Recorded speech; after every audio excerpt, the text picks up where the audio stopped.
MJY006 का अगला question है, चंद्र ग्रहण का वर्णन कीजिए। सौरमंडल में सूर्यादि विभिन्न ग्रह, नक्षत्र, उपग्रह, खगोलीय पिंड आदि विद्यमान हैं, जिसमें विभिन्न प्रकार की खगोलीय घटनाएं प्रतिदिन होती रहती हैं, जो मानव मस्तिष्क को आश्चर्यचकित करती हैं, जैसे उल्कापात, नक्षत्र पतन, हिमपात, ग्रहों का उदय अस्त आदि। इन्हीं खगोलीय घटनाओं में से एक महत्वपूर्ण घटना ग्रहण भी होती है। संस्कृत में ग्रहण को कहा जाता है ग्रहाते अनेन इति ग्रहणम, अर्थात किसी एक पदार्थ के द्वारा किसी अन्य पदार्थ का ग्रहण करना या आच्छादन करना या ढक लेना या अवरोध उत्पन्न करना ही ग्रहण है। कोई खगोलीय ग्रह किसी अन्य ग्रह को ग्रहण कर लेता है तो उसे ही ग्रहण कहा जाता है। आकाश में ग्रहण से तात्पर्य दो ग्रहों के परस्पर पूर्वापर एवं याम्योत्तर अंतर के अभाव होने से है। मुख्यतः ग्रहण दो प्रकार का होता है, सूर्य ग्रहण और चंद्र ग्रहण। वैसे तो पृथ्वी का भी ग्रहण होता है, किंतु वह हमें दृष्टिगोचर नहीं होता, इसीलिए इसका विचार सामान्य जनों के लिए नहीं किया जाता। यदि कोई सूर्य पृष्ठ पर रहेगा तो वह अवश्य ही पृथ्वी के ग्रहण को देख सकता है, परंतु सूर्य का तेज इतना है कि उस पर किसी का होना संभव ही नहीं है। चंद्र ग्रहण का विचार तो इसलिए किया जाता है क्योंकि चंद्रमा पृथ्वी के अत्यंत निकट है, जिसका सर्वाधिक प्रभाव पृथ्वी पर होता है। इसका प्रत्यक्ष उदाहरण पूर्णिमा आदि तिथियों में समुद्र में उठने वाले ज्वार भाटा आदि से लगा सकते हैं, तथा ज्योतिष में चंद्रमा को मन का कारक भी कहा जाता है और इसका लौकिक एवं आध्यात्मिक महत्व शास्त्रों में बताया गया है। इसी कारण हमारे शास्त्रों में चंद्र ग्रहण के विषय में पर्याप्त विचार किया जाता है। चंद्र ग्रहण पूर्णिमांत को शराभाव की स्थिति में होता है। चंद्र ग्रहण में छाद्य चंद्र तथा छादिका पृथ्वी की छाया होती है। यहाँ भूमि की छाया को भूभा कहा जाता है। चंद्र ग्रहण में छादिका भूभा ही होती है। चंद्रमा में अपने प्रकाश का अभाव होने के कारण सूर्य की किरणों का संयोग जितने भाग में होता है, चंद्रमा का उतना ही भाग उज्ज्वल और उसके अलावा भाग अनुज्ज्वल होता है। इसके बाद आगे जाती हुई प्रसरणशील सूर्य की किरणें भूमि के बिंब से अवरुद्ध होकर आकाश में एक अंधकारमय सूची के आकार के समान अक्षेत्र उत्पन्न करती हैं। जब प्रकाशक बिंब से अप्रकाशित बिंब छोटा होता है तो उससे उत्पन्न छाया सूच्याकार होती है। यहाँ पर सूर्य बिंब के बहुत बड़ा होने और पृथ्वी के छोटा होने के कारण पृथ्वी की छाया हमारी छाया की भांति न होकर काले ठोस शंकु के समान सूच्याकार होती है और वह चंद्रमा को पार करके बहुत दूर तक निकल जाती है।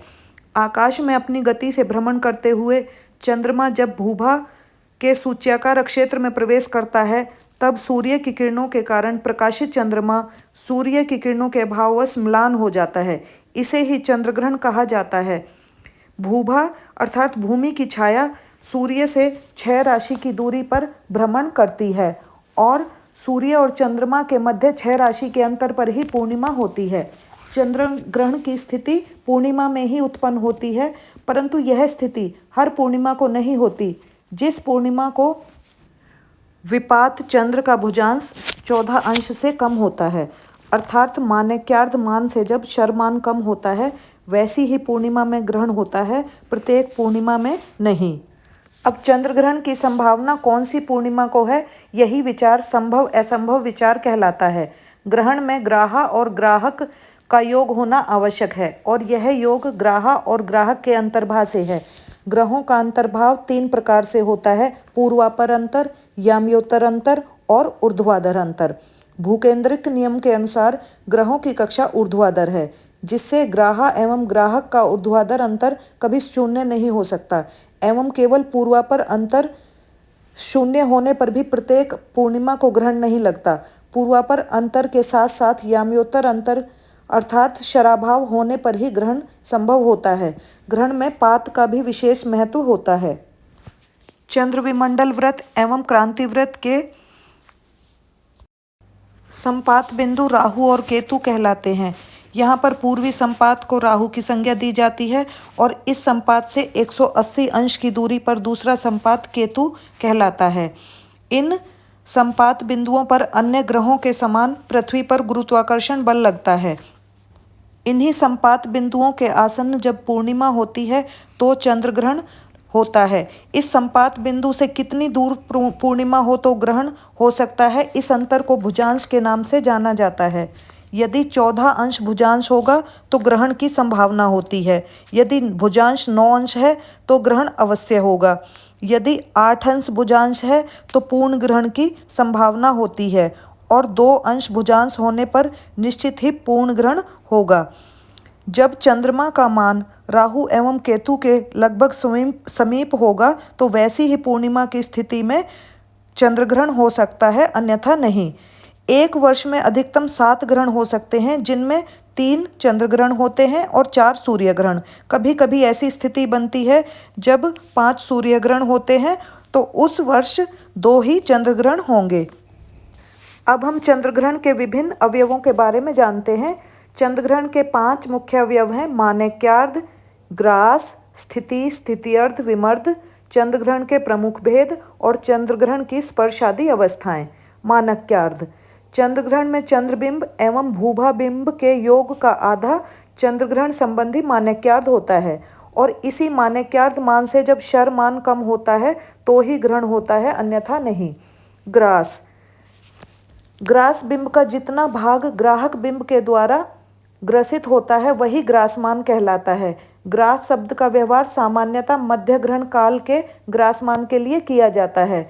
इसी ग्रासमान के द्वारा ग्रहण के अन्य भेद अर्थात खंड ग्रहण होगा, पूर्ण ग्रहण होगा या खग्रास ग्रहण होगा, इसका निर्धारण किया जाता है।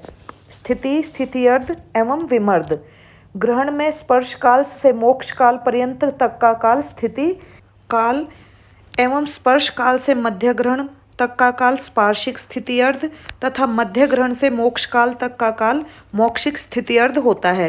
ग्रहण के सम्मीलन काल से उन्मीलन काल तक का काल विमर्द कहलाता है। चंद्र ग्रहण के प्रमुख भेद: चंद्र ग्रहण के मुख्यतः 2 भेद होते हैं, पूर्ण ग्रहण और खंड ग्रहण। चंद्रमा जब अपनी कक्षा में भ्रमण करता हुआ पूर्ण रूप से भूभा में प्रवेश कर जाता है तो ग्रहण का यही भेद पूर्ण ग्रहण कहलाता है, और जब चंद्रमा अपनी कक्षा में भ्रमण करता हुआ आंशिक रूप से ही भूभा में प्रवेश करता है तो ग्रहण का यह भेद खंड ग्रहण कहलाता है।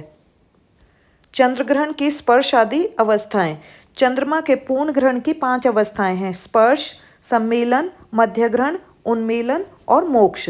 स्पर्श: चंद्रग्रहण में छादिका भूभा व छाद्य बिंब चंद्र होता है। ये दोनों चंद्र कक्षा में ही होते हैं। जब चंद्रमा अपनी नैसर्गिक गति से पूर्व की तरफ मुख करके भ्रमण करते हुए भूभा में प्रवेश करता है तो प्रवेश के दौरान जब चंद्रमा की पूर्व पाली और भूभा की पश्चिम पाली का मिलन होता है तो चंद्रग्रहण की यह अवस्था स्पर्श अवस्था कहलाती है। मध्य ग्रहण काल में से स्थित्यर्ध काल घटाने पर हमें स्पर्श काल प्राप्त होता है। सम्मीलन: जब चंद्रबिंब पूर्ण रूप से भूभा बिंब में प्रवेश कर लेता है अर्थात चंद्रबिंब की पश्चिम पाली एवं भूभा बिंब की पश्चिम पाली का जब मिलन होता है तो ग्रहण की यह अवस्था सम्मीलन कहलाती है। मध्य ग्रहण काल में से विमर्दार्ध घटाने पर हमें सम्मीलन काल की प्राप्ति होती है। मध्य ग्रहण काल: जब चंद्रबिंब तथा भूभा बिंब का केंद्र एक ही सरल रेखा में होता है तो ग्रहण का मध्यकाल होता है, अर्थात ग्राहा और ग्राहक बिंबों के केंद्रों का योग होना इसमें आवश्यक है, यही मध्य ग्रहण काल कहलाता है। उन्मीलन काल: जब चंद्रमा भूभा से बाहर होने की ओर होता है अर्थात चंद्रमा की पूर्व पाली और भूभा की पश्चिम पाली का मिलन काल उन्मीलन काल कहलाता है। मध्य ग्रहण काल में विमर्दार्ध का योग करने पर हमें उन्मीलन काल की प्राप्ति होती है। मोक्ष: जब चंद्रबिंब भूभा बिंब से बाहर हो जाता है तब वह काल मोक्ष काल कहलाता है, अर्थात चंद्रबिंब की पश्चिम पाली व भूभा बिंब की पूर्व पाली के मिलन की अवस्था चंद्र ग्रहण की मोक्ष अवस्था कहलाती है। मध्य ग्रहण काल में और स्थित्यर्ध का योग ही मोक्ष काल कहलाता है। चंद्रग्रहण में स्पर्श पूर्व दिशा में तथा मोक्ष पश्चिम दिशा में होता है, क्योंकि अपनी कक्षा में गति करते हुए स्वयं चंद्रमा भूभा में प्रवेश करते हैं, अर्थात पहले चंद्रमा का पूर्व भाग ग्रसित होता है और मोक्ष के समय पश्चिम भाग भूभा से बाहर आता है। धन्यवाद।